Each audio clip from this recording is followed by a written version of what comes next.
Ce sont 3 interventions, donc en fait elles vont se répondre, se compléter. Aujourd'hui, plutôt un regard sur les sacrements et l'eschatologie. La deuxième rencontre, alors j'ai plus les dates en tête, mais on pourra vous les redonner. La deuxième rencontre sera plus sur les sacrements et la guérison, sacrement de guérison et donc la vie chrétienne, une éthique, un regard d'éthique. Et la troisième rencontre portera plutôt sur les sacrements et la mission, ce qu'on appelle la missiologie dans nos jargonnages de théologiens. Alors, oui, je vais repartir à la fois du sens des sacrements, mais ce n'est pas le cours que je vais vous donner dans le cadre de la Catho de Toulouse, donc de ce que je donne à... Mais j'essaye plutôt de repartir à la situation pastorale et quand même en reposant quelques regards de théologie pour vous aider à redécouvrir peut-être le sens théologique des sacrements, mais de regarder comment nous pouvons les vivre et comment aujourd'hui, dans le contexte qui est actuel, quelles questions peuvent se poser dans la pastorale. J'imagine que si vous êtes là, c'est à la fois pour vous et en même temps vous avez des missions en Église où vous formez, accompagnez, préparez des personnes à vivre les sacrements. Et c'est un peu aussi ce que je voudrais vous donner de vivre. Alors on va commencer par un regard, je serai très rapide, mais allez, arrêtons de nous faire des illusions pour comprendre quand on parle des sacrements aujourd'hui, auprès des personnes à qui nous proposons de les vivre, c'est sûrement ce que vous faites encore une fois. Qui sont ces personnes? Ou plutôt, dans quelle société sommes-nous? La proportion des croyants dans la société française. Je vous ai mis vous aurez tout ce que je vous affiche là, vous l'aurez, ça a été convenu comme ça, donc ne vous ennuyez pas. Vous avez à peu près, en 2018, donc les chiffres commencent déjà à dater, hein, vous avez 50% des personnes qui se disent croyants, toutes religions confondues. Voilà. En 1981, c'était 62%. Et si on regarde un peu plus dans les détails, combien de personnes se disent catholiques? C'était 70% en 81, c'est 32% en 2018. Vous imaginez que depuis 2018, ça n'a pas augmenté. Hein. Donc on est plutôt vers 25, puis on est dépressif, 26% par là. Autre religion, on est passé de 4% à 10%. Et aucune religion, vous voyez que c'est la part la plus forte, hein, de 26% à 58%. Évidemment que si l'on regarde le nombre de Français baptisés, il sera plus élevé que 32%. Mais c'est quand même très intéressant de demander aux Français s'ils se disent, se reconnaissent, se pensent comme catholiques. Et ils sont uniquement 32% à le dire. Ça veut dire que nous avons aujourd'hui, soyons clairs, et c'est sûrement un phénomène nouveau depuis les 1000 dernières années, allez, au moins, la France n'est plus un pays dont la population se dit majoritairement chrétienne. Depuis à peu près les 5, 6, 10 dernières années, ça dépend comment on va compter, la France n'est plus une population majoritairement chrétienne. Alors, sur qui repose la transmission de la foi et de ses repères? Si ça n'est plus un bain social, ce n'est plus la culture qui le transmet, l'environnement social, c'est au fond quasiment uniquement les familles qui peuvent transmettre, grands-parents, parents, et puis les chrétiens, laïcs engagés que vous êtes, ministres, diacres, prêtres, religieux, religieuses, dans le cadre des apostolats. Mais nous commençons à peser tout petit hein, dans la société. Donc cette transmission est très faible aujourd'hui. Et nous proposons des sacrements à vivre à des jeunes enfants, collégiens, lycéens, à des jeunes parents qui demandent le baptême pour leur enfant, alors qu'ils sont dans un monde qui est totalement sans repère de culture chrétienne. Donc tous nos présupposés, tout le langage que nous utilisons, tout ce que nous disons, en particulier quand nous parlons du mot sacrement, ils ne l'ont plus. Voilà. Ça devrait nous emmener à changer radicalement notre manière de faire la pastorale, pour être clair. Mais ça demande un grand changement. Alors, le contexte, je vous l'ai donné par quelques chiffres, je voudrais essayer maintenant de le décrire autrement. Comment sont compris les sacrements? Comment sont-ils compris par nos contemporains aujourd'hui?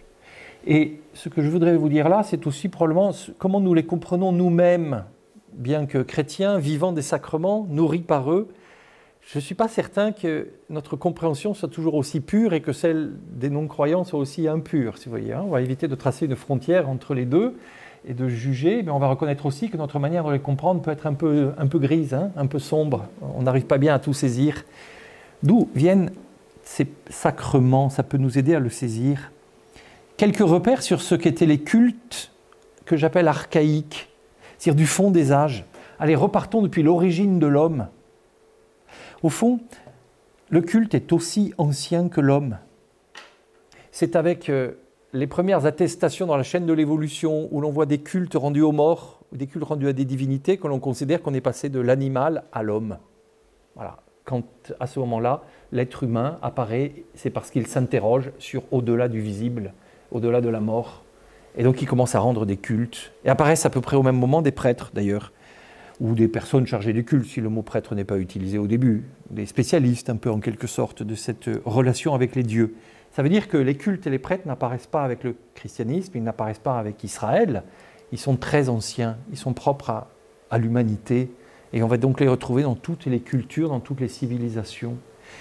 Et la relation que les hommes ont avec les dieux est pour eux représentée d'une manière qui est marquée par deux mots que je vais vous dire. Le premier, c'est la séparation. Il y a le monde des dieux et il y a le monde des hommes. Séparation. Le monde des dieux est intouchable, les hommes ne peuvent pas prétendre y avoir accès. Et le monde des hommes, c'est le monde que l'on appelle profane. Et on a l'impression parfois que les dieux veulent bien sortir de temps en temps du lieu dans lequel ils vivent pour venir intervenir dans le monde profane. Tiens d'ailleurs, l'étymologie du mot profane. Profanum.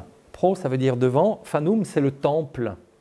C'est-à-dire ce qui est devant le temple, c'est tout l'espace profane. Les dieux vivaient, eux, dans le temple, mais les hommes, eux, vivaient à l'extérieur, et les dieux descendaient de temps en temps. Une séparation, deux espaces différents. Et commencez déjà à mettre ça dans un coin de l'esprit. Je vais vous laisser éteindre la musique, ça sera gentil. Si vous voulez bien tous vérifier vos téléphones, ça sera gentil. Donc, un monde qui est un monde séparé, et au fond, les cultes, quels qu'ils soient, ont une visée, c'est d'obtenir une faveur de la part des hommes. De négocier avec les dieux, pardon, pas des hommes, des dieux, de négocier avec les dieux pour obtenir un bien, pour obtenir quelque chose en retour. Et une des manières de le résumer, je trouve, est assez intéressante. Quand vous regardez, vous savez, ces ex-voto, ces plaques très anciennes, antiques, gréco-romaines, avec des manifestations d'intention à l'égard des dieux, il y a un mot latin qui apparaît, c'est do ut des. Do, je donne, ut pour que, des, tu donnes. Je donne pour que tu donnes. Voilà, do ut des, c'est comme ça qu'on entend la relation avec les dieux. Ne regardons pas trop avec mépris. Voilà, on va avancer. Regardons que ça peut peut-être nous concerner. Et d'ailleurs, voilà, je vous ai mis un plan par exemple. Vous voyez le temple, les dieux habitent dans le temple, les hommes n'y rentrent jamais, attention. Hein. Et le culte se passe devant le temple, à l'extérieur du temple, pas là où résident les dieux. Séparation. Vous avez l'autel qui est marqué de la flèche rouge. Puis bon, je ne rentre pas plus avant dans le culte, mais c'est très intéressant de faire de l'archéologie et de voir ainsi d'où viennent nos représentations des cultes. Et elles traînent toujours dans notre esprit. Négociation et séparation. Voilà les deux grandes caractéristiques des cultes, qu'on pourrait dire archaïques, qui sont communs à toutes les religions les plus primitives et les plus anciennes. Négociation et séparation. C'est une vision qui reste profondément inscrite en nous tous. Pourquoi ? Parce que c'est une vision qui est en fait très anthropomorphique. C'est-à-dire que cette vision des cultes, cette vision de la place des dieux, de là où logent les dieux et de la relation avec eux, est décalquée à partir des relations que nous avons entre êtres humains, entre hommes, qui peuvent être faites de séparation, puisqu'on est certes unis par amitié ou par lien, mais il y a une séparation physique. Et puis la relation entre hommes, c'est toujours un do ou des. Je te donne quelque chose, tu me donneras quelque chose en retour. Hein. C'est de la négociation. Voilà. C'est une représentation du lien avec les dieux qui est une projection des relations entre les êtres humains. Donc, ce sont des représentations anthropomorphiques. Voilà. Alors avançons, franchissons une étape. Ce sont les cultes en Israël et les cultes après le Christ. L'histoire du peuple d'Israël est passionnante. Depuis Abraham, le père des croyants, nous voyons qu'en fait, c'est une longue pédagogie de Dieu pour apprendre aux hommes une autre manière de relation entre Dieu, l'unique, et les hommes. Sortir du do ut des, sortir de la négociation et de la séparation. Longue pédagogie, parce que Dieu dit peu à peu, ou aide peu à peu les hommes et le peuple d'Israël à prendre conscience de cette nouvelle dimension. Mais on peut quand même dire qu'en partant d'Abraham jusqu'à la veille de la venue du Christ, sur cet objectif, en quelque sorte, de sortir de cette représentation-là de la relation entre Dieu et les hommes, c'est quand même largement un échec. Largement un échec. Si vous faisiez une lecture des textes bibliques de l'Ancien Testament avec ce regard, vous verriez qu'on continue encore à être dans les règles de séparation entre Dieu et les hommes et les règles de négociation. On donne quelque chose, on donne un animal, on le paye cher, on fait don de 10% des récoltes pour obtenir une faveur en retour de la part de Dieu. Et le temple d'Israël est la manifestation puissante et de la séparation et de la négociation. Voilà, le temple de Jérusalem, c'est cela. Donc c'est un échec. Échec de cette pédagogie de Dieu, qui n'est pas le fait de Dieu, on l'imagine bien, cet échec. Mais malgré pourtant le mot d'alliance que Dieu a utilisé en parlant à Abraham, donc dès le début. L'alliance, ce n'est pas la séparation et ce n'est pas la négociation. C'est une unité entre deux partenaires, peut-être même un mot berit qui vient de deux partenaires égaux. On n'est pas dans le registre de la séparation et de la négociation, on est déjà dans un autre registre, plus riche, mais tout de même, allez, non, ça ne prend pas. Et cet échec, on peut dire qu'il est pleinement corrigé par le Christ lui-même, cette fois, dans cette évolution que je suis obligé de faire très vite. Là, une nouvelle compréhension de la relation avec Dieu est incarnée en Christ, une nouvelle alliance pour sortir et de la vision de séparation et de la vision de négociation. Et donc aussi de nouveaux cultes, une nouvelle manière de remplir les cultes. Vous voyez, se profiler, ça y est, les sacrements. Ce n'est plus le modèle anthropomorphique, c'est un renversement profond. Quand Dieu, en la personne du Christ, veut inaugurer une autre manière d'être en lui, Dieu lié aux hommes, et les hommes liés à Dieu, ça n'est pas sur le modèle des relations humaines qu'il le fait.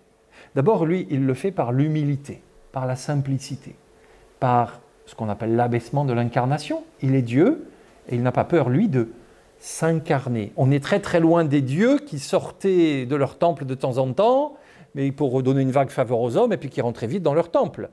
Le Christ, lui, vient de dévoiler que Dieu se fait homme. C'est plus que de sortir dans le monde profane, c'est prendre chair, s'unir à ce monde, s'unir aux hommes. Et puis, il accepte nos faiblesses par l'incarnation. Il les assume. Faiblesse ne veut pas dire péché nécessairement, hein, mais il assume la faiblesse humaine aussi. Mais plus que ça, il va montrer aussi qu'il est prêt par humilité à aller jusqu'à la croix, jusqu'à mourir. Dieu cloué sur la croix. Dieu qui meurt humblement et qui meurt en se donnant. Ce n'est pas sa mort qui nous sauve, il ne faut pas confondre, parfois on se trompe un peu vite d'un raccourci. C'est le fait que le Christ se donne sur la croix qui nous sauve, je vais y revenir, jusqu'à la mort, mais il se donne. Nous avons là un autre schéma. Dieu, en son Fils, fait plus que de réparer, en quelque sorte, la relation entre lui et les hommes. Dieu nous unit pleinement en son Fils. Il nous unit à lui en son Fils. C'est tout à fait autre chose que ces représentations archaïques que l'on pouvait avoir, et peut-être que nous avons encore dans un coin de notre esprit, de la relation avec Dieu. C'est cette magnifique phrase qui a été, vous l'entendez si souvent, qui vient des pères de l'Église, cet adage « Dieu s'est fait homme pour que l'homme soit fait Dieu ». C'est tout à fait autre chose que ce qui vient du fond des âges. Dieu s'est fait homme pour que l'homme soit fait Dieu. Dieu veut nous unir à lui. Il veut nous unir à lui parfaitement. C'est-à-dire à la fois réparer les conséquences du péché qui ont fait pour le coup une séparation non pas voulue par Dieu mais par notre fait. Mais plus que de réparer ce qui pourrait nous éloigner, il veut nous unir. Nous unir dans la vie après la mort, d'accord, mais il veut nous unir à lui dès cette vie terrestre, dès maintenant. C'est ce que nous allons regarder à partir de ces sacrements, mais peut-être plus que de ces sacrements, justement, dont nous vivons. Cette union que Dieu veut pour nous. Alors les sacrements, dans cette nouvelle alliance, comment sont-ils compris? Les sacrements sont des moyens que le Christ nous a laissés pour renforcer cette unité avec lui qui nous vient du Christ. Christ qui s'est uni à l'humanité par la chair, en s'incarnant, et le Christ qui s'est uni à nous et qui nous a unis à lui par la croix en se donnant jusqu'au bout. Les sacrements sont un moyen donc pour renforcer cette unité, très bien, pour la réparer parfois. On voit bien quels sont les sacrements qui vont réparer un peu quand il y a des fractures de notre fête. Bon. Des moyens, surtout pour nous faire participer à la vie éternelle. Dieu veut te faire Dieu. Voilà. C'est Saint Augustin et bien des pères de l'Église. Voilà. Dieu s'est fait homme pour que l'homme soit fait Dieu. Le sens des sacrements dans cette nouvelle perspective est compris très tôt par les pères de l'Église. Je ne vous fais pas là, et ce serait le cours universitaire, l'histoire des 7 sacrements, mais allez, disons qu'ils sont institués par le Christ et que très tôt, les pères de l'Église comprennent leur signification. Ils ne se trompent pas, ils voient bien en quoi ils sont différents des cultes anciens, des cultes archaïques. Ils le saisissent bien. Très tôt dans l'histoire de l'Église, il n'y a pas de souci là-dessus. Mais si c'est clair, théologiquement pourrait-on dire, si c'est clair dans le magistère de l'Église, ensuite, avec quelques conciles qui vont traiter l'aspect du sacrement parfois, en revanche, est-ce que la perspective de négociation avec Dieu n'est pas encore un peu présente dans nos esprits? Est-ce que nous ne sommes pas, bien que chrétiens, disciples du Christ, est-ce que nous ne sommes pas encore désireux d'une relation avec Dieu qui est une négociation? Combien de fois entrons-nous dans une église en priant Dieu d'obtenir ainsi une faveur que nous lui demandons, en faisant un don, en achetant un cierge? Seigneur, regarde, j'ai mis le cierge à 2 €, pas celui à 1 € seulement, donc tu vas m'exaucer, et puis je suis prêt à me sacrifier de quelque chose pour que tu me donnes en retour, pas forcément pour moi, pour ceux que j'aime aussi. Bref, nous tâtonnons, nous sommes maladroits, nous avons nos cultes archaïques qui sont ancrés en nous, et il ne faut pas grand-chose pour qu'ils remontent dans notre pratique de la prière, et probablement un peu des sacrements aussi. Au fond, beaucoup de personnes et beaucoup de nos contemporains ont cette perception très archaïque des sacrements, même si, depuis le Christ, pourtant, le discours de l'Église, la compréhension de ce que le Christ a voulu instaurer dans les sacrements est tout à fait autre. Mais il reste qu'il y a un écart entre ce que sont les sacrements, la compréhension que l'Église en a depuis 2000 ans, et notre compréhension à chacun. Bon. L'homme, au fond, veut toujours convertir Dieu, comme il le faisait avec les dieux antiques, dans la négociation. Tiens, d'ailleurs, ce n'est pas sans lien avec le texte de Saint Luc que nous avons entendu dimanche à la messe. Voilà.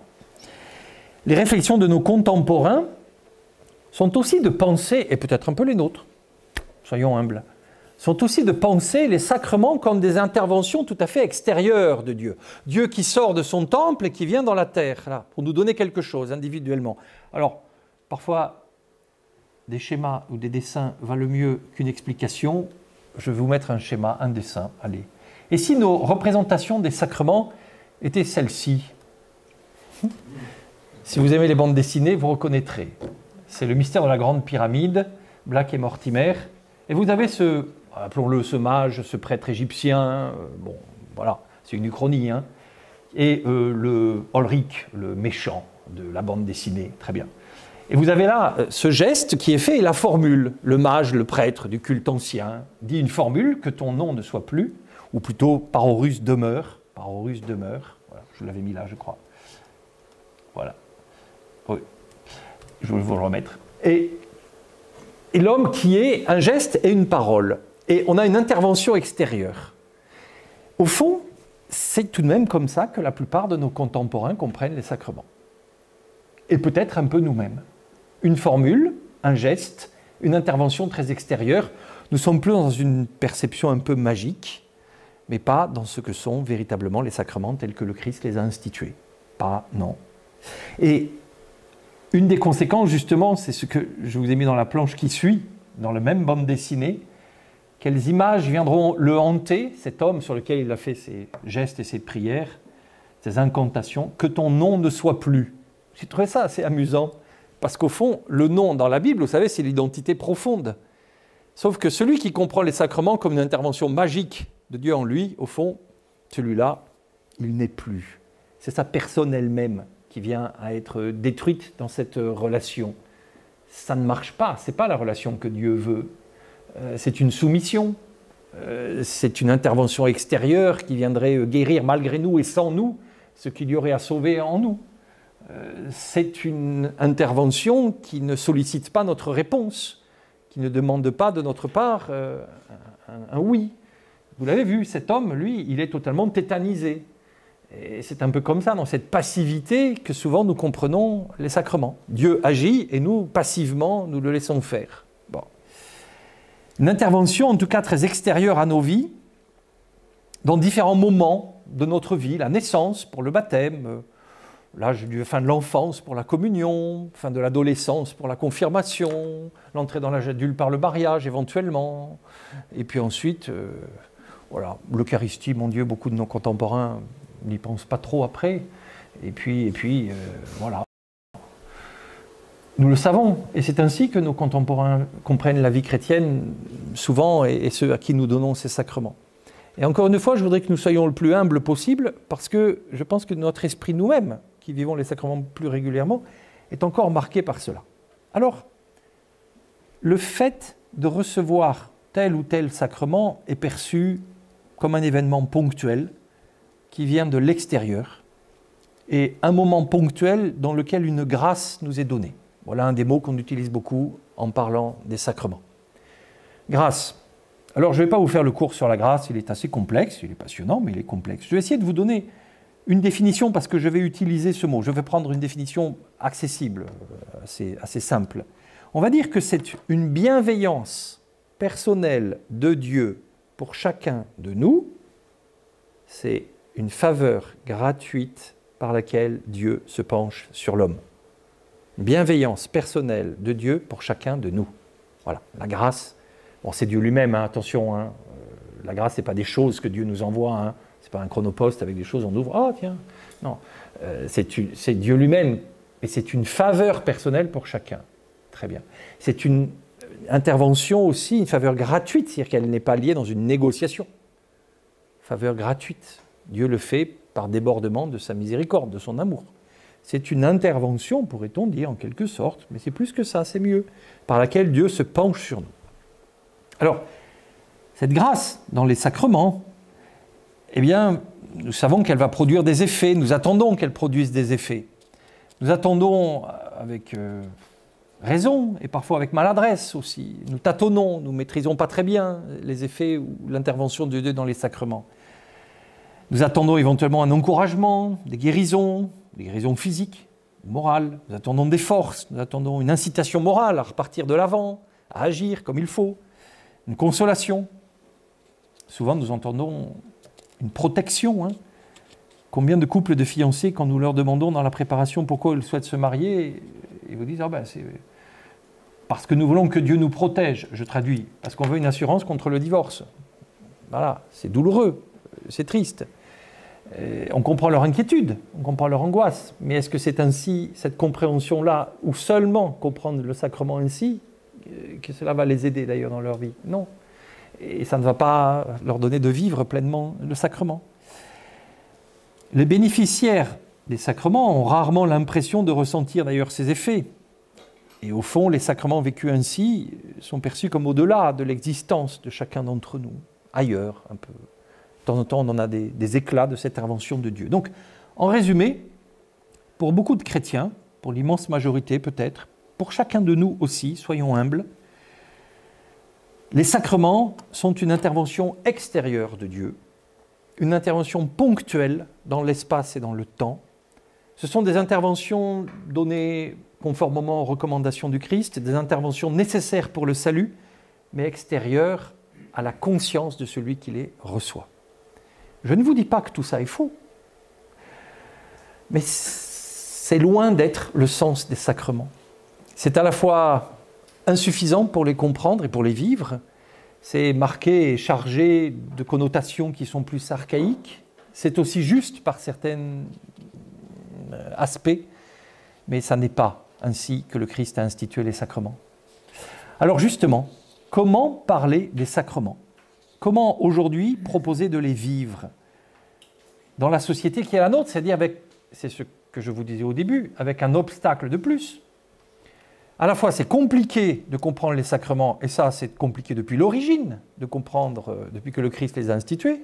Bon, nous avons tous, depuis l'origine, depuis 2000 ans, cette perception archaïque, cette perception anthropomorphique qui traîne en nous, qui est aussi le fruit du péché d'ailleurs, de la difficulté de relation avec Dieu. Bon. Mais il y a une difficulté autre, c'est qu'il n'y a plus de repères chrétiens aujourd'hui dans la société. Donc quand nous donnons les sacrements à un jeune couple de fiancés par exemple, ou à des jeunes parents qui demandent le baptême pour leur enfant, ils sont encore plus ignorants du sens des repères chrétiens qui pourraient les éclairer sur le sens de ce sacrement. Et autre difficulté que je vais ajouter, qui est de plus en plus forte dans la société française, c'est la montée de l'irrationnel. 40% des moins de 35 ans aujourd'hui croient en la sorcellerie. C'est un sondage qui a été fait ce mois-ci. 40% des moins de 35 ans croient en l'efficacité de la sorcellerie. Voilà. Comment voulez-vous que nous parlions raisonnablement des sacrements à des personnes qui vivent dans ce contexte-là, à des jeunes de moins de 35 ans qui viennent demander un baptême pour leur enfant ou le mariage?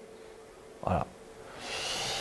Une régression de la raison dans notre société, et nous en voyons multiples signes de la réflexion rationnelle, va avoir de grandes conséquences sur la foi, et elle va aussi, et elle a déjà, de grandes répercussions sur les sacrements qui risquent de devenir, au fond, des pratiques de superstition, et non pas les sacrements de l'Église tels que le Christ les a institués.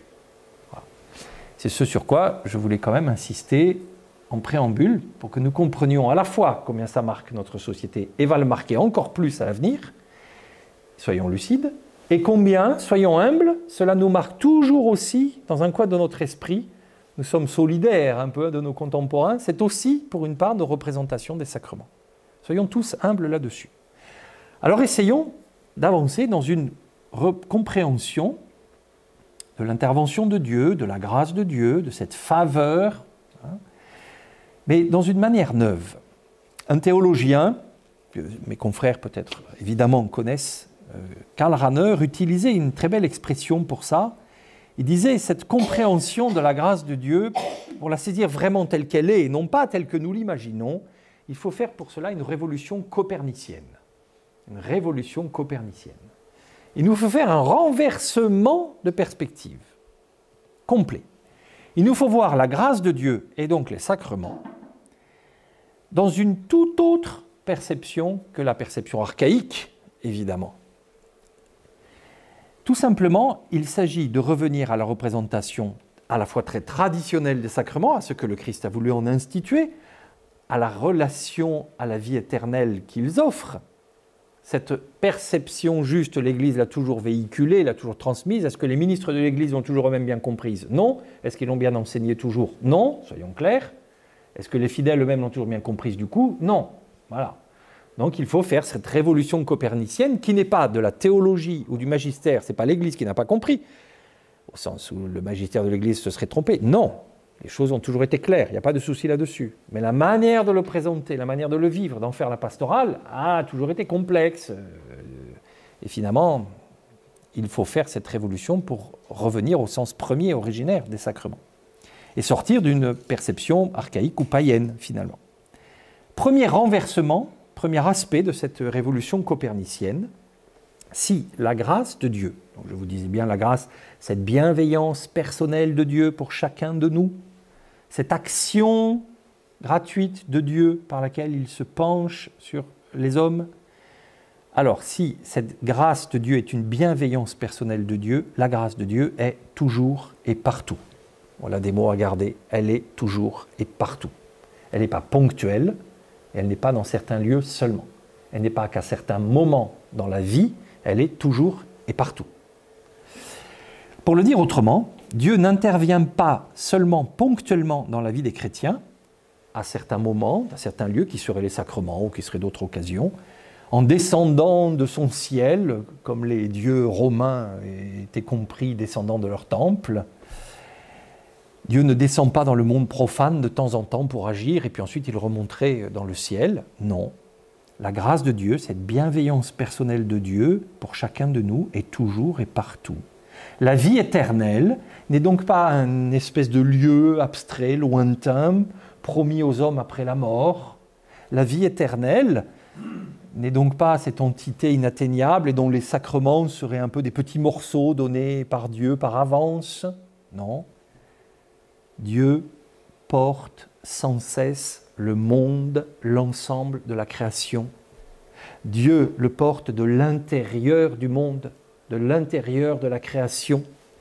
Dieu est comme le dynamisme interne à l'ensemble de la création. Il est la forme interne, le logos, disons, nous quand on parle du Christ, la forme interne de l'ensemble de ce qui est créé. Il est l'intime, il est l'origine, il est la fin, il est le présent du monde. Dieu n'est donc pas loin, inaccessible, et de temps en temps il viendrait nous rendre des visites et puis il retournerait chez lui. Il est éminemment présent et il intervient sans cesse à l'intérieur de ce monde qu'il crée. Dieu est toujours et partout, et la grâce personnelle de Dieu est toujours et partout. Donc la vie éternelle n'est pas une promesse lointaine, ça n'est pas quelque chose qu'il faudrait conquérir, comme on reçoit une couronne après avoir bien mené le combat ou la compétition. C'est plus subtil, c'est plus riche que cela. Dieu est toujours et partout, il est à l'intérieur de sa création, et donc la vie éternelle n'est pas seulement ce que nous vivrons après notre mort, elle est un maintenant, elle est l'instant présent. Je vais vous le dire avec les mots qui sont ceux d'un mystique qui m'est très cher, ce mot, 13e et 14e siècle, Maître Eckhart. Dieu est le Dieu du présent. Tel il te trouve, tel il te reçoit, tel il te prend, non pas tel que tu fus, mais tel que tu es en ce moment. Tel que tu es en ce moment. Dieu est un Dieu du présent. Je vous en reparlerai de Maître Eckhart, surtout la prochaine fois, quand nous regarderons davantage, vous verrez la création. Mais justement, Dieu est un Dieu du présent. Dieu agit dans l'instant présent. À chaque instant, il est là. À chaque instant, il est l'intimité de la création. Il est notre intimité. Wow. Et nous imaginons toujours que ce sera mieux avec lui plus tard, quand nous nous serons convertis, améliorés, ou quand nous aurons fait des efforts, ou lu la Bible davantage, ou reçu plus de sacrements, ou bien nous imaginons qu'il y a eu un moment dans notre vie où c'était plus favorable, parce qu'on a fait des expériences spirituelles, ou « Ah, c'était bien quand j'étais en retraite dans une abbaye, c'était mieux, mais aujourd'hui c'est moins bien. Et vite que je retourne dans cette abbaye où là je serai plus proche de Dieu. » Non, Dieu est un Dieu du présent. Dieu est un Dieu du présent. Nous ne pourrons pas comprendre correctement les sacrements si nous ne sommes pas persuadés que Dieu est dans l'instant présent, s'il est toujours et partout. Alors, nous verrons comment bien articuler les sacrements à cela. Je vais essayer de le faire, même si j'ai peu de temps. Par son esprit, Dieu agit partout. Il agit dans toutes nos vies. Et il agit plus particulièrement quand nous nous ouvrons, même parfois inconsciemment, aux autres et à Dieu. À l'image du Christ qui se donne sur la croix. Quand nous nous ouvrons à l'action de Dieu, quand nous nous donnons aux autres, quand nous nous donnons à Dieu dans le même mouvement, alors Dieu est là en nous, il agit à l'intérieur de nous. En ce sens, on peut dire qu'il est, avec saint Augustin, la réalité la plus intime de ce monde. Il est le moteur qui porte ce monde. Il agit, oui, sa grâce agit à l'intérieur de ce monde. Il y a une immanence de la grâce.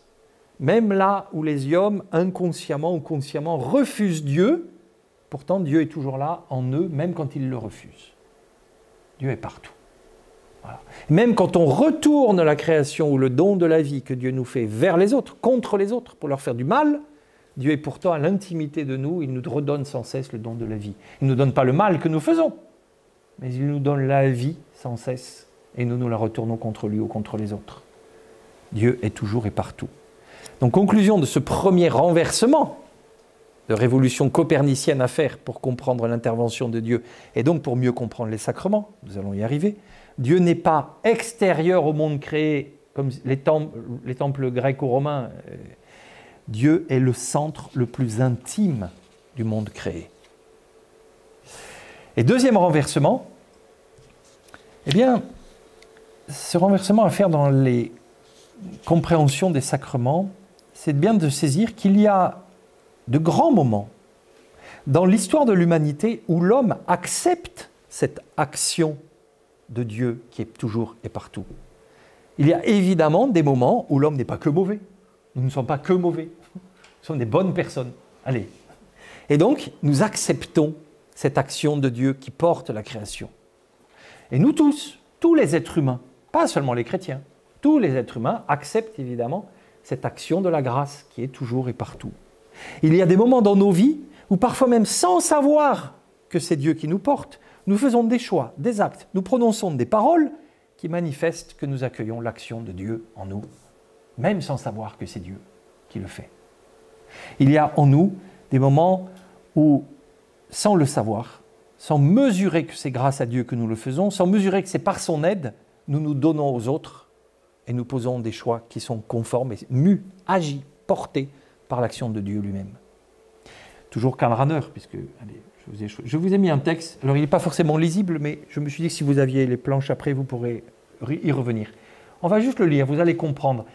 Pensons bien que là, ce théologien parle de tous les êtres humains, pas seulement des chrétiens, pas seulement de ceux qui vivent des sacrements, on va arriver tout à l'heure à spécifier les choses, mais cette acceptation de la grâce toujours et partout, que dit-il? Chaque fois que l'homme unifié et libre fait l'expérience de son existence et qu'il se risque, chaque fois qu'il s'impose plein d'espérance, une tâche en fait trop exigeante pour lui, pour laquelle il ne peut trouver de justification à l'intérieur de son propre monde.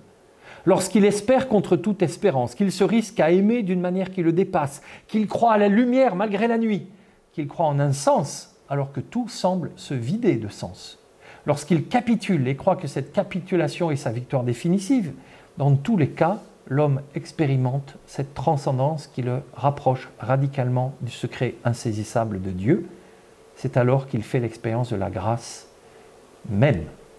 Elle n'est peut-être pas comprise et exprimée en tant que telle, et qu'elle ne peut donc pas être l'objet d'une conceptualisation thématique. Il est un peu compliqué, mais je vous le laisse si vous avez envie d'aller plus loin pour y réfléchir. Que dit-il finalement? Qu'il y a plein de moments de la vie où les êtres humains acceptent cette action de Dieu, même sans savoir que Dieu est là et qu'il agit, même sans pouvoir en rendre compte, même sans pouvoir le dire. C'est sous l'action de Dieu que ce monde est mu. Et par exemple, oui, espérer contre toute espérance, ou se risquer à aimer d'une manière qui nous dépasse. Voilà. Croire à la lumière malgré la nuit. C'est Dieu qui le donne, c'est sa grâce qui le donne. Dieu est partout, toujours et partout. Il y a donc une histoire de cette acceptation de la grâce depuis l'origine de l'humanité. Il y a des hommes qui ont accepté cette grâce de Dieu, et ça c'est inscrit dans l'histoire de l'humanité. Tout ce bien qui a été fait par les hommes sous l'action de la grâce a aussi dessiné quelque chose de l'histoire de l'humanité, un beau visage de l'histoire de l'humanité. Et il y a nos histoires propres, nos propres vies. Il y a les beaux moments où nous avons accepté, où nous acceptons cette grâce de Dieu qui est présente toujours et partout en nous. Pas toujours en ayant conscience, pas toujours en ayant conscience que c'est Dieu qui nous le donne, pas toujours en ayant conscience que c'est grâce à lui que nous le faisons. Mais il y a ces beaux moments qui marquent aussi nos vies et qui vont dessiner l'aspect de nos vies, l'histoire de nos vies, notre histoire avec Dieu, finalement. Et c'est chaque fois que nous posons des actes de foi, d'espérance et d'amour. Ces moments, ces actes, ces signes d'acceptation de l'action de Dieu dans nos vies, ce sont des moments d'union à Dieu. Ce sont des moments de consentement à son action. Ce sont de beaux moments tout simples dans l'ordinaire de la vie où nous manifestons la vie éternelle qui est en nous et qui nous vient de Dieu. Et nous la manifestons par notre manière de faire, de parler, d'agir, de dire des mots, de poser des gestes, d'espérer, de prendre soin des autres. Nous manifestions que Dieu porte la personne que nous sommes et que c'est sa grâce qui la porte. Dieu n'est pas loin ailleurs à nous attendre tranquillement au chaud dans la vie éternelle. Non, il est à l'intérieur de nos vies et il nous aide à nous dépasser, à nous donner, à agir et il nous donne de porter ce fruit en quelque sorte. Nous sommes déjà et nous manifestons déjà qu'il y a une part de nous qui est mue, portée par la vie éternelle, cette présence de Dieu, cette union avec Dieu.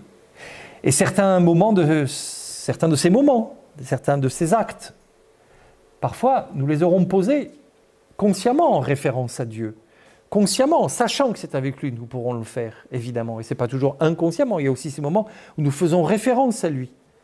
Et d'autres, ce sera simplement au nom de notre conscience. Nous aurons fait des choix en nous disant que c'est ainsi qu'il serait bien d'agir, sans nous référer à Dieu. Mais il reste que tous, ceux que nous posons consciemment, en pensant que c'est grâce à lui, ou inconsciemment, sans réaliser que c'est grâce à lui, c'est avec lui que nous les faisons, et c'est porté par sa grâce, par son action.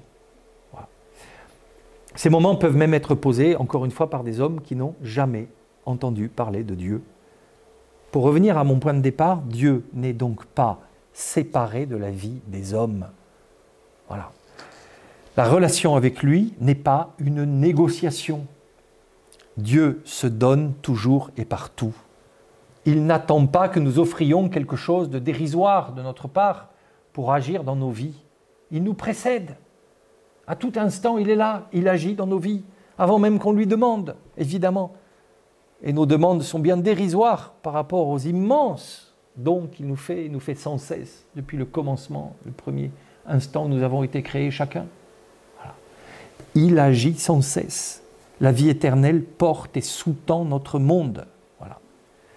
Elle est, cette vie éternelle, comme l'accomplissement des instants d'éternité dont l'homme fait déjà l'expérience ici-bas. Oui, l'expression est de Claude Geffray, mes confrères reconnaîtront ce théologien. Il y a des accomplissements d'instants d'éternité dans nos vies, oui, des instants d'éternité que nous manifestons par nos manières d'agir, d'être. Et nous puisons dans la grâce de Dieu et cette vie éternelle en nous qui nous permet de les poser. C'est là le deuxième renversement qu'il va nous falloir faire pour bien comprendre la grâce et du coup pour bien comprendre les sacrements. Nous faisons constamment l'expérience d'accepter la grâce de Dieu tout au fil de notre vie. Constamment, oui, mais il y a aussi des moments où nous la refusons, nous le savons. Il y a ces moments où nous ne nous laissons pas porter, agir par cette grâce de Dieu, cette bienveillance individuelle, cette faveur qu'il nous veut. Nous le savons.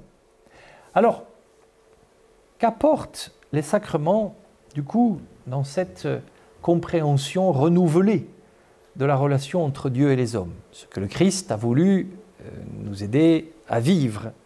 Qu'apportent les sacrements? Avant de nommer les choses pour les sacrements même, je voudrais regarder ce qu'il en est du Christ par rapport aux sacrements. La grâce de Dieu, l'action bienveillante de Dieu, est donc offerte sans cesse. Elle est acceptée souvent, mais pas toujours. L'histoire de l'homme est portée par la grâce. Je ne fais que redire ce que je vous dis jusqu'à présent. La liberté humaine, depuis le commencement de l'humanité, oscille donc entre des moments d'acceptation, on va appeler ça le salut, et des moments de refus. Traditionnellement, on appelle ça la damnation, voilà, le rejet de Dieu. Mais l'histoire de l'humanité, c'est ça.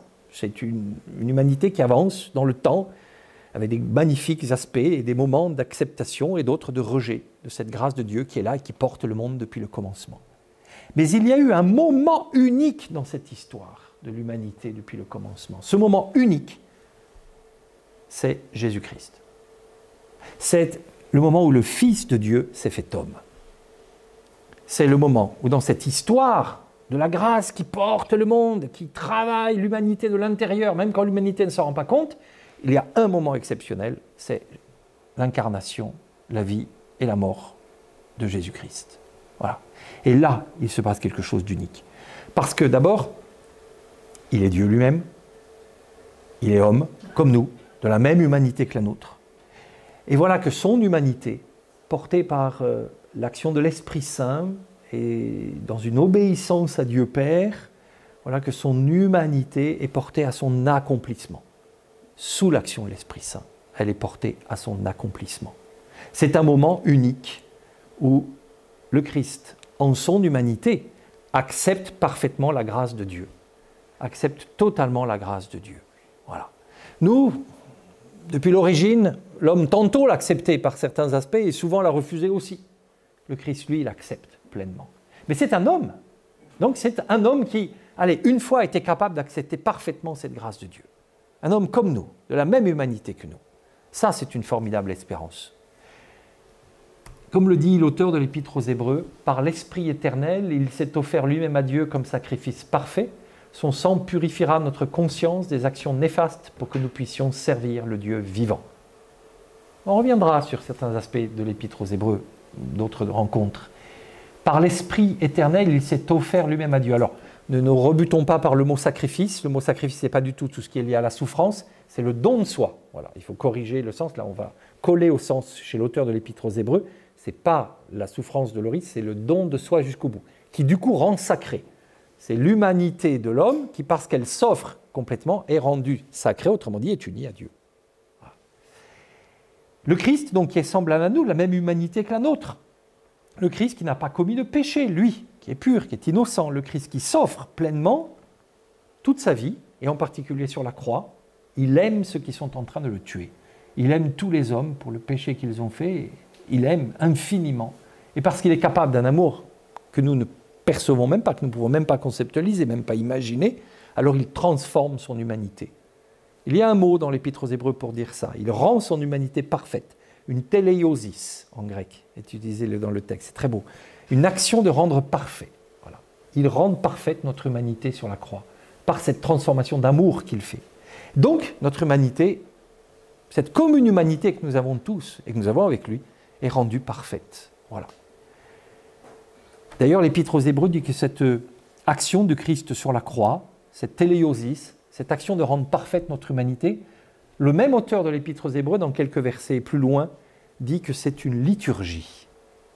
Il appelle ça une liturgie. Vous voyez, l'air de rien, en fait, nous sommes au cœur des sacrements. Sur la croix même, le Christ s'offre, et c'est une liturgie, c'est-à-dire une offrande par laquelle s'opère une transformation qui unit à Dieu. Voilà. Le Christ, ainsi, dans l'obéissance, c'est-à-dire dans un consentement à l'action de Dieu son Père, sous l'action de l'Esprit encore, sous l'action de ce feu éternel, le Christ porte son humanité à son achèvement. C'est notre humanité qui enfin redevient telle que Dieu l'a voulu au premier moment, telle que Dieu la veut sans cesse. Voilà. Il la rend parfaite à nouveau. Et du coup, cette transformation de notre humanité introduit notre humanité dans la communion entre le Père, le Fils et l'Esprit, dans cette vie éternelle. Nous partageons la vie éternelle par cette transformation que le Christ fait sur la croix. Voilà pour dire un peu vite, Dieu voulait dès le commencement cette relation, il voulait cette union entre les hommes et lui, cette participation à la Trinité. Et bien par sa grâce, par cette action qui est toujours et partout à l'intérieur du monde, il essaye depuis le commencement de susciter ce libre consentement de la part des hommes, avec tantôt de beaux moments qui s'en approchent ou qui le montrent, mais aussi des moments d'échec. Et en Jésus-Christ, cette volonté de Dieu, on pourrait dire, a frayé un chemin à travers toute l'épaisseur de l'humanité, de toutes nos fautes. C'est une victoire. C'est fait. C'est fait, l'humanité est rendue parfaite. Elle est rendue capable de se donner. Elle est rendue capable de s'ouvrir à Dieu et de s'ouvrir aux autres, parfaitement. Elle est rendue capable de s'ouvrir à la vie éternelle, à la vie divine. Cette transformation est faite. Et l'Église, qui continue, l'Église que nous formons tous, l'ensemble des baptisés depuis le commencement de l'Église dans le monde, au milieu de tous les hommes, c'est le signe qui rend le Christ présent au milieu du monde et qui rend le Christ présent de manière objective, perceptible, de manière parfaite. Et grâce à l'Église, alors, sont donnés à tous les hommes les moyens de vivre toujours plus cette union avec Dieu que le Christ a rétablie, restaurée, et de la guérir quand elle est abîmée, de la renforcer, de la nourrir. Ce sont les sacrements. Justement, qu'est-ce qu'un sacrement alors? Si j'ai voulu prendre ce long parcours pour vous emmener à redécouvrir autrement le sacrement, c'est pour que vous en ayez la perception la plus ample possible, et pas simplement réduite au moment où le sacrement se passe, finalement. Le sacrement repose donc, encore une fois, sur cette grâce de Dieu, cette intervention bienveillante de Dieu, qui agit toujours et partout de l'intérieur du monde, de l'intérieur de l'humanité. Cette grâce qui est tantôt acceptée, tantôt rejetée, très bien. Pour le dire encore avec les mots de saint Paul, cette grâce qui est là, en lui nous avons la vie, le mouvement et l'être. En lui nous avons la vie, le mouvement et l'être, dit saint Paul. C'est dans les Actes des Apôtres, au chapitre 17, verset 28. Saint Augustin, à sa manière, le dit d'ailleurs, cette grâce présente partout, je l'ai mentionné vite tout à l'heure, il est le plus haut que le plus haut de moi, il est plus intime que le plus intime de moi. Il est plus haut que le plus haut de moi, il est plus intime que le plus intime de moi. Très bien. Mais comme le dit le catéchisme de l'Église catholique, c'est au numéro 301, Dieu ne donne pas seulement à la création d'exister, il la maintient à chaque instant dans l'être, Très bien, il est à l'intérieur de la création, il la maintient dans l'être. Il lui donne d'agir, il lui donne d'agir, il nous donne d'agir. Et à l'ensemble de la création, il lui donne d'agir et il la porte à son terme. Donc il y a une action de Dieu à l'intérieur de la création qui n'est pas simplement de donner la vie et puis de dire aux hommes débrouillez-vous avec, en quelque sorte. Mais c'est une manière de porter la création de l'intérieur et de l'orienter, de la porter à son achèvement, à son accomplissement, à sa perfection, à son union avec lui. Alors les sacrements. Oui, la grâce, les interventions de Dieu qui sont données dans les 7 sacrements, dans chacun des 7 sacrements, se distinguent de cette grâce qui est offerte toujours et partout. Et pourtant, elles sont articulées ensemble. C'est ça qu'il nous faut bien saisir. Chaque sacrement a un rôle particulier. Mais tout cela repose sur cette grâce de Dieu offerte sans cesse, toujours et partout. Le même catéchisme de l'Église catholique. Les sacrements qui sont des forces qui sortent du corps de Christ toujours vivant et vivifiant, action de l'Esprit Saint à l'œuvre dans son corps qui est l'Église, les sacrements sont les chefs-d'œuvre de Dieu dans la nouvelle et éternelle alliance. Forces qui sortent du corps de Christ toujours vivant, toujours vivant. C'est le Christ qui agit dans chacun de ces sacrements. Peut-être si vous avez un jour lu quelques ouvrages ou suivi quelques cours ou conférences sur les sacrements, on vous en a donné cette définition très utile, précise, très traditionnelle, qui nous vient du Moyen-Âge. Ce sont des signes efficaces qui réalisent ce qu'ils signifient. Signes efficaces qui réalisent ce qu'ils signifient. Signes, parce qu'on les voit, ils sont tangibles en ce sens-là. Pour chacun des sacrements, il y a un geste qui se voit. Il y a éventuellement même un peu de matière, dit-on. Bon. Il y a des paroles qui l'accompagnent, toujours. Un geste, une parole. Des signes qui sont efficaces, parce que c'est le Christ qui agit dans chacun des sacrements. Donc, du fait même du sacrement, du fait que c'est le Christ qui a instauré les sacrements, on peut être certain qu'ils vont être efficaces parce que Dieu ne peut pas nous avoir laissé des signes qui ne marcheraient pas, qui seraient impuissants. Donc ils sont efficaces. Voilà d'où vient ce mot, pour le faire simple et pour vous le donner dans un langage accessible. Nous disons dans un vocabulaire, là aussi très rigoureux, très théologique, nous disons qu'ils agissent ex opere operato, c'est-à-dire du simple fait de l'action accomplie. Si l'on respecte les gestes à faire, si l'on dit les paroles qu'il faut prononcer, même si le prêtre est un peu, ou le diacre a la tête un peu ailleurs, même s'il n'est pas très vigilant, il reste que le sacrement sera efficace quand même. Voilà, on peut être fatigué, s'être couché tard, nous prêtres, le samedi soir, et puis à la messe, avoir les neurones un peu encombrés, il reste que ce sera bien le corps du Christ qui sera là. Ils agissent ex opere operato, du moment par le fait même du sacrement. Très bien. Attention, je le précise parce qu'il ne faut pas... Mais ils nécessitent aussi, pour porter tous leurs fruits et toute leur efficacité, que nous les acceptions, que nous les recevions en ayant conscience de ce que nous recevons. Dieu fait sa partie, en quelque sorte, ex opere operato, par la puissance même du sacrement, mais ça peut en rester là si nous avons purement et simplement la tête ailleurs, pour le coup. Là. Si, à l'Eucharistie, nous passons notre temps à regarder notre téléphone portable pour regarder le fil info du journal, il y a peu de chances que la communion que nous recevons à ce moment-là produise pleinement ses effets. Il y a une conscience à manifester, un désir pour que l'effet soit produit. Donc l'Église fait bien la part, depuis le Moyen-Âge, fait bien la part des choses entre la puissance du sacrement ex opere operato et les effets du sacrement ex opere operantis, nous disons. Et il faut la conjugaison des deux. La part faite par Dieu ne suffit pas, sinon c'est de la magie. Sinon, c'est l'image que je vous montrais tout à l'heure. C'est le grand prêtre, là, et finalement l'homme qui est tétanisé en arrière, subissant une action de Dieu, ne donnant pas son consentement, réduit à rien, que ton nom ne soit plus. Il faut la rencontre des dieux, il faut une acceptation. Il faut un libre don de la part de Dieu, il faut une liberté d'acceptation qui est la nôtre pour le recevoir. C'est la rencontre de deux libertés, un sacrement. Mais tout cela reposant bien, nous sommes d'accord, en le faisant saisir sur cette grâce qui est offerte toujours et partout, qui est à l'œuvre depuis l'histoire de l'humanité, depuis le commencement.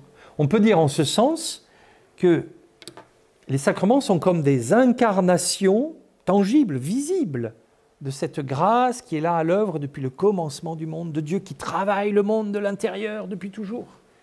Et les sacrements sont des moments ponctuels, chacun selon leur puissance, selon leur force propre, selon leur visée propre, selon leur grâce propre. L'Eucharistie n'est pas la confirmation et ça n'est pas la même chose que le sacrement des malades, nous sommes bien d'accord. Mais il reste que tout cela, c'est l'incarnation, la manière tangible, visible, objective, perceptible de voir, de percevoir cette grâce qui, elle, est à l'œuvre toujours et partout et que nous ne mesurons pas dans nos vies, que nous ne voyons pas consciemment, pas toujours, loin de là, et à laquelle nous ne répondons pas toujours, loin de là. Finalement, ce qui apparaît dans les sacrements, c'est donc l'être le plus profond de l'histoire de l'humanité, cette présence de Dieu qui travaille l'humanité depuis son commencement, et c'est visible dans les sacrements, c'est manifesté dans les sacrements. Mais c'est là depuis le début. Dans la mesure où Dieu porte le monde de l'intérieur, dans la mesure où il est la réalité la plus intime et la plus profonde à l'intérieur de l'humanité et à l'intérieur de la création, que nous oublions, à laquelle nous ne pensons pas. Bon.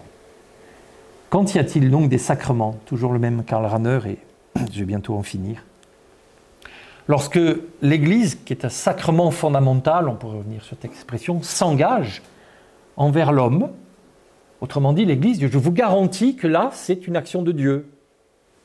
Je m'engage, c'est l'Église qui se garantit avec son autorité d'Église, qui en a reçu du Christ le pouvoir, s'engage envers l'homme dans une situation décisive de la vie humaine, situation décisive au sens individuel, par exemple le baptême, au sens collectif, l'Eucharistie. Par un engagement absolu de l'être de l'Église, de son être en tant que sacrement fondamental du salut. C'est par l'Église que le salut nous vient. Donc l'Église s'engage, elle engage son être, ce qu'elle est, pourquoi elle est là, ce pourquoi Dieu l'a créée, pour offrir le salut. Un engagement absolu de son être en tant que sacrement fondamental de salut. Historiquement, l'Église s'engage, donc c'est visible, c'est dans l'histoire des hommes, c'est perceptible, de manière tangible, on va voir le sacrement. Donc, en parole et en acte. Et l'Église s'engage, et lorsque l'homme accepte que cet engagement de salut de l'Église soit également une expression de son accord avec sa dynamique de grâce intérieure et qu'il le concrétise. Autrement dit, lorsque nous recevons un sacrement, pour qu'il y ait pleinement cette efficacité, cette force, cette puissance-là, Dieu s'engage dans le sacrement, mais nous consentons aussi par notre oui en recevant le sacrement, et c'est là qu'il faut travailler à cette conscience que ce n'est pas que la grâce offerte ponctuellement au moment du sacrement, au moment où nous le vivons, mais c'est un consentement à l'action de Dieu qui porte notre vie depuis le premier instant de notre vie. C'est un oui à l'action de Dieu qui est là depuis le début de notre vie et depuis le début de l'humanité. Voilà. C'est tout sauf un do ut des. C'est tout sauf Seigneur, je viens au sacrement et puis tu vas me donner une faveur en retour et puis j'aurai plus de force en rentrant chez moi. C'est infiniment plus. C'est plus que de dire, allez, mon enfant sera protégé parce qu'on va le baptiser, donc je l'emmène au baptême et puis tiens, au passage, je le verse un casuel à l'église, comme ça, bon, c'est sûr que ça va marcher. C'est tout sauf une négociation, un sacrement, vous voyez. On est très très loin de ces perceptions archaïques qui traînent pourtant dans notre esprit. Les sacrements sont finalement, de notre part à nous, un consentement à la vie éternelle qui nous est offerte toujours et partout, depuis le commencement de notre vie. Un consentement à la vie éternelle qui nous est offerte. La vie éternelle, et je conclurai là-dessus, la vie éternelle, justement alors, la vie éternelle devient cette rencontre, cette participation à la vie de Dieu, Dieu qui nous veut unis à lui. Et les sacrements sont ces moyens irremplaçables, nécessaires, pour nous nourrir, nous maintenir dans cette vie éternelle, nous maintenir dans cette union que Dieu veut pour nous. Le catéchisme de l'Église catholique sont de très beaux numéros sur les sacrements. Si un jour vous avez envie de les méditer, ils sont très profonds, ils ont même une connotation assez spirituelle, ils ne sont pas du tout techniques. La grâce sacramentelle est la grâce de l'Esprit Saint donnée par le Christ et propre à chaque sacrement. Donc il y a une grâce différente d'un sacrement à un autre, un fruit différent. L'Esprit guérit et transforme ceux qui le reçoivent en les conformant au Fils de Dieu, au Fils qui s'est offert sur la croix. Le fruit de la vie sacramentelle, c'est que l'esprit d'adoption déifie. Je vous ai mis un autre mot, divinise. L'esprit d'adoption divinise les fidèles en les unissant vitalement au Fils unique, le Sauveur. Et c'est une référence à la deuxième épître de Pierre, vous deviendrez, afin que vous deveniez participants de la nature divine. Voilà la visée ultime des sacrements. Sous l'action de l'Esprit Saint, les sacrements, ce consentement à la grâce qui est là, qui porte le monde, ce consentement par une action spécifique, qui sont chaque sacrement avec sa parole, sa matière, son rite, son geste, cette action propre, ces grâces propres qui sont données, ce consentement à la grâce qui porte le monde, vise à nous déifier, dit le catéchisme, à nous diviniser, en écho à Saint Pierre, afin que vous deveniez participants de la nature divine. Pas assis dans un strapontin un peu en dessous de Dieu, non, participants de la nature divine. Numéro suivant, dans les sacrements, comme le feu transforme en lui tout ce qu'il touche, l'Esprit Saint transforme en vie divine ce qui est soumis à sa puissance. Notre vie devient transformée en vie divine. Oui, voilà ce que sont les sacrements. Une transformation qui saisit ce qui vient du plus profond de l'intérieur de l'humanité et qui le mène à un accomplissement, une participation à la vie divine. Alors, voilà, et ce sera ma conclusion. Une manière de le dire, peut-être, j'ai commencé par un schéma, je finis par un autre schéma celui-là, infiniment plus riche. Ce tableau, la Trinité d'Andrei Roublev, vous le savez, on peut y voir aussi bien la relation éternelle entre le Père, le Fils et l'Esprit, donc une icône qui médite sur ce qu'on appelle la Trinité immanente, sur la relation de Dieu, Père, Fils, Esprit, depuis toujours, en lui-même, indépendamment de la création. On peut aussi le voir comme ce moment, cet écho du chapitre 18 du livre de la Genèse, Abraham aux chênes de Mambré, qui voit arriver 3 hommes ou un homme ou 3 hommes, et les phrases sont confuses, tantôt au singulier, tantôt au pluriel, le sujet est au singulier, le verbe est au pluriel, 3 ou 1. Est-ce que c'est Dieu ou est-ce que c'est 3 visiteurs? Le texte est volontairement dans cette confusion. Parfait, magnifique texte de Genèse 18. Et puis on peut y voir aussi, du coup, ce repas que Abraham a offert à ces 3 visiteurs, ou a offert à Dieu. Ce repas, préfiguration du repas eucharistique du Christ qui nous convie à ce repas par lequel il veut nous unir à lui, ce sacrement de l'Eucharistie, sommet de tous les sacrements, qui veut nous donner, partager sa vie éternelle, cette vie trinitaire, cette vie intratrinitaire. D'ailleurs, il y a 3 personnes assises sur les 4 côtés de la table et il y a une place vide devant. Nous sommes conviés à la table. Nous sommes conviés à ce repas, à cette vie éternelle. C'est pour nous, c'est notre siège qui est là devant. Vous voyez, au même niveau que les autres, au même niveau que les 3 autres. Nous sommes appelés à participer à la vie éternelle. Voilà une autre manière de dire cette grâce offerte sans cesse, toujours, partout, actualisée, rendue visible par les sacrements par lesquels Dieu veut nous unir à lui et nous donner de participer avec lui à sa vie. Alors pour conclure, je le dirai peut-être avec les mots du livre de l'Apocalypse, au chapitre 22. Que fait l'Église alors en attendant? Et pour recevoir cela, il faut manifester notre prière, notre désir de cela. Et c'est cette très belle phrase du numéro 22 de l'Apocalypse, l'Esprit, donc c'est l'Esprit Saint, qui travaille le cœur des croyants et de tous les hommes, et l'épouse, c'est l'Église, c'est nous tous.